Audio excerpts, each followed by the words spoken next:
위급한 환자를 병원으로 실어 나르는 하늘을 나는 응급실 닥터 헬기.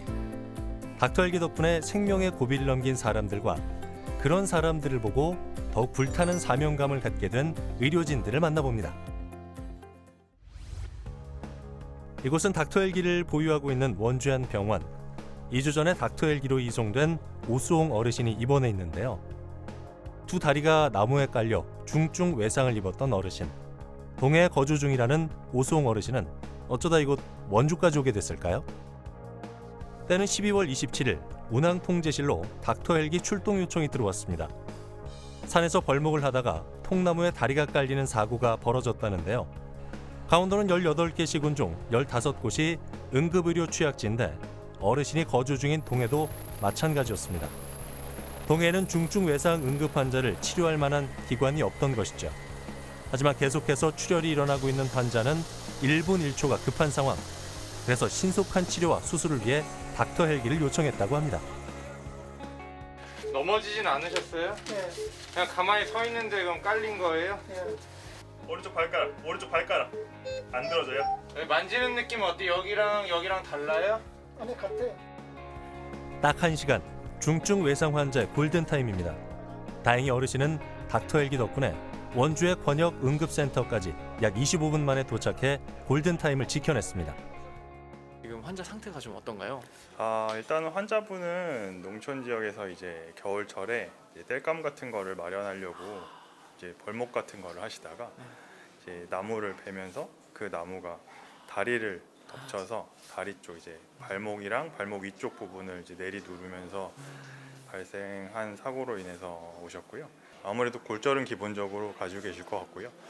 이제 그 이상의 이제 근육이라든지 신경, 혈관 등의 이제 손상까지도 파악을 해서 필요하면 치료를 해야 되는 것이라서 당장 그쪽에서는 수술적 처치가 어렵기 때문에 저희 외상센터 쪽으로 의뢰가 되게 됐습니다. 사고가 일어나고 8일 뒤 현재 어르신은 수술을 마치고 열심히 회복 중이라는데요.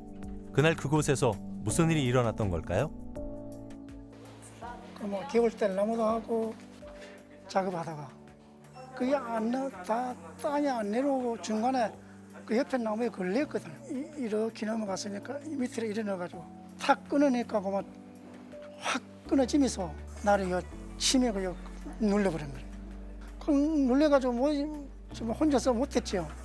막 소리 지르다가 안 돼가지고 이제 등산 오는 사람들이 이제 보고 소리 질러가지고 119를 또 신고해가지고 그래서 119 구조했죠.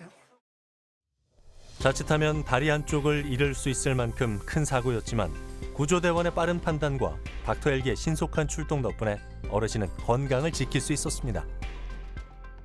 그 큰 병원을 갈 상황이 안 됐었나 봐요. 그리고 우리 그 시골에서는 그 조그마한 병원이 그 조그마한 병원이 있지만 큰 병원에 가려면 다른 데로 가야죠. 그럼 지금은 좀 어떠세요? 많이 아프세요? 괜찮으세요? 지금 진통은 좀 덜해요. 운전사분 조종자 그러면 두 분이던데 하고 감사해요. 저래서 그때 살려주려고 오는 게 얼마나 감사한지. 뭐 그날 그 직서에 못한 게 죄송한 거다. 이번엔 닥터 헬기 의료진들을 만나러 가볼까요? 어르신의 감사 인사가 들리기라도 한 건지 닥터 헬기 팀 전원이 둘러앉아 이야기를 나누고 있었습니다. 알고 보니 오늘은 바로 항공의료팀 회의날. 매번 이렇게 모두가 모여 보다 신속한 출동과 안전한 이송 방법들을 고민한다고 합니다. 의료진 문을 열어주고 이제 안내를 하는데 요거 전에 중요한 게 뭐냐면은 요즘 보면 앰뷸런스들이 어디에 그 와야 될지를 모르는 경우들이 가끔 있어요. 그 상당히 위험하거든. 운항관리사 선생님께서 뭐 연락이 만약에 되면은 그때 이제 접근을 좀 하지 말고 내부 안전지역으로 좀 있다가 와달라는 식으로 하는 것도 좋을 것 같고 금년도에 한번 그런 부분을 리플렛을 한번 전체적으로 공유를 하는 게 어떤가. 혹시 남아있는 리프레이트 있으면 네. 그거는 우리가 이렇게 뭐 고무줄 같은 거를 뭉쳐놨다가 출동했을 때 거기다 주고 오고 그 소방에 가져가서 좀 보시라고. 지금까지 강원 닥터 헬기가 수많은 응급 환자들을 살릴 수 있었던 이유. 그건 바로 닥터 헬기 팀 모두가 현재 상황에 안주하지 않고 한마음으로 하루하루 끊임없이 노력했기 때문이겠죠. 더 많은 환자를 살릴 수 있게 해주는 닥터 헬기는 환자뿐 아니라 의료진들에게도 참 고마운 존재라고 합니다.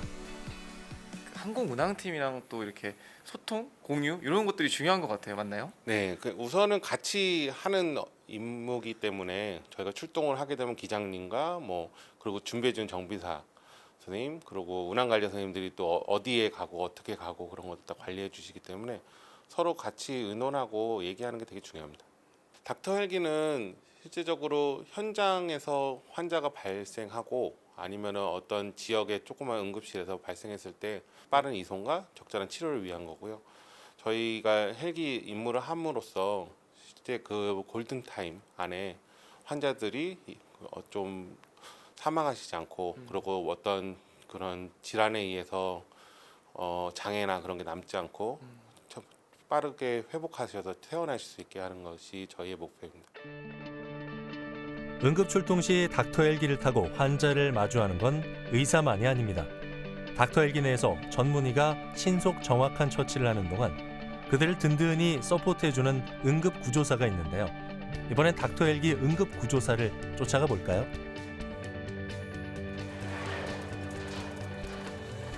아니 선생님, 방금 회의가 끝났는데 지금 또 어디 가시는 거예요? 지금 이제 실습 학생들 안전교육하기 위해서 올라왔습니다. 아, 교육이 또 있군요. 네. 우리가 환자 인계를 받을 때는 헬기가 이렇게 착륙해 있을 거고 실제로는 이렇게 멈춰 있어서 잘 보이지만 돌아가게 되면 아예 안 보여요. 그래서 뒤쪽으로 접근하는 건 위험하기 때문에 항상 우리는 옆으로 가운데로 90도로 해서 들어갈 거예요. 현직 응급구조사 훈련 겸 실습 학생 교육의 자리. 반복된 학습은 언제 어디서 응급 상황이 생기더라도 구조사로서의 책임을 다할 수 있는 나름의 비법이라고 합니다. 당겨서 그래서 이렇게 미끄러지듯이 떨어지지 않도록 쭉 당겨서 받으시면 돼요. 방금 배운 것은 닥터 헬기에서 응급실로 환자를 옮기는 과정 중 하나인데요. 서툴지만 의연하게 긴장감을 내린두르고 방금 배운 것들을 차근차근 따라하는 학생들. 카메라가 있는데도 떨지 않고 무사히 교육을 소화해냅니다. 뒤에서 지켜보는 선배도 뿌듯하겠죠? 패드 조작법이 조금 어색하지만 그래도 이 정도면 아주 잘한 것 같습니다. 오늘 이렇게 닥터 헬기를 만나서 안전교육을 해봤어요. 오늘 어떠세요? 생각했던 것보다 되게 까다롭고 신기했던 것 같습니다. 아무래도 위중한 환자들을 태우는 헬기다 보니까 조금 긴장이 되지만 사명감이 더 생긴 것 같습니다. 교육이 끝난 후에도 응급구조사는 헬기에 남아 의료기기를 점검합니다. 와, 선생님 이렇게 교육하시는 걸 제가 이렇게 봤는데 이 장비까지 설치를 또 하셨어요. 이 장비 어떤 장비인가요? 이 장비는 이제 환자 감시 모니터 장비와 제세 동기가 같이 붙어 있는 장비인데요. 또 환자 활력 징후, 혈압, 맥박, 그리고 이제 산소 포화도, 호흡수 이런 것들을 파악하기 위해서 장착하는 장비입니다. 이거는 이제 산소 포화도 측정기인데요. 네. 이렇게 손가락에 살짝 끼워주시면 네. 여기에 산소 포화도가 나타나요. 그래서 지금 99%니까 네. 산소 포화도가 정상이시고 어느 정도 산소 포화도가 떨어지면 위험한가요? 보통 이제 94에서 100% 정도로 보고요. 그 밑으로 떨어지게 되면 저희가 보통 산소를 투여하고 있어요. 그때 이제 우리가 흔히 알고 있는 산소 호흡기를 네, 붙여야 맞습니다. 되는군요. 그래서 인공호흡기를 달게 되면 이 장비를 이용해서 인공호흡을 하게 되고 그쪽에 이제 산소통을 들고 다니면서 산소를 연결하게 됩니다. 자, 그런데 잠깐 앞으로 돌아가서 이 문을 열어주시던 그분은 누구시죠? 닥터 헬기에는 의사도 있고 응급구조사도 있고 조종사도 있지만 전문 정비사도 있습니다. 엔진, 연료 등에 관한 점검을 통해 헬기의 안전 상태를 확인하고 청결과 혈압 교정의 업무까지 수행하는 그야말로 닥터 헬기의 파트너라고 할 수 있겠죠? 자, 이 닥터 헬기와 늘 붙어 다니시는 분이 한 분 계십니다. 바로 정비사 선생님인데요. 정비사 선생님 한번 만나보겠습니다. 안녕하세요. 네, 선생님 이 닥터 헬기와 항상 함께 계시는 것 같아요. 예, 맞습니다. 네, 주로 어떤 업무를 하시나요? 저희는 항공기가 일단 출동하기 전에 아침에는 이제 비행 중 점검을 하고 항공기 임무 갔다 온 후에는 항공기 비행 중 점검을 하고 있습니다.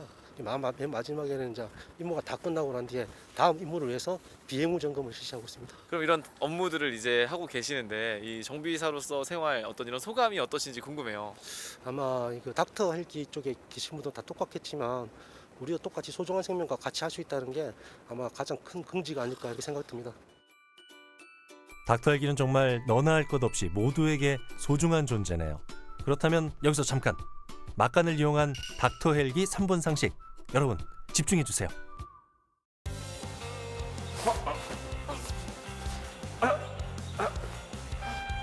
뭐야? 응급환자. 여보세요? 닥터 헬기 보내주세요. 지금 여기 응급환자. 닥터 헬기. 닥터 헬기는 일반인이 요청할 수 없습니다. 닥터 헬기는 병원이나 보건소 같은 의료 유관기관, 그리고 119 구조대나 해양 경찰 같은 구조기관의 요청에 응하는데요. 일반인의 경우 닥터 헬기의 도움이 필요하다면 119 신고를 한 뒤 현장 구급대원에게 헬기 요청을 문의하면 됩니다. 네, 신입 의료진 김성호입니다. 네? 응급 상황이요? 아, 네, 알겠습니다. 지금 바로 가겠습니다. 모든 의료진이 누구나 탑승 가능한 건 아닙니다. 닥터 헬기는 일반적인 교통수단이 아닐 뿐더러 헬기 내부에 의료약품 및 기기들이 빼곡하게 있기 때문에 교육과 훈련을 마친 의료진들에 한해서만 탑승 가능합니다.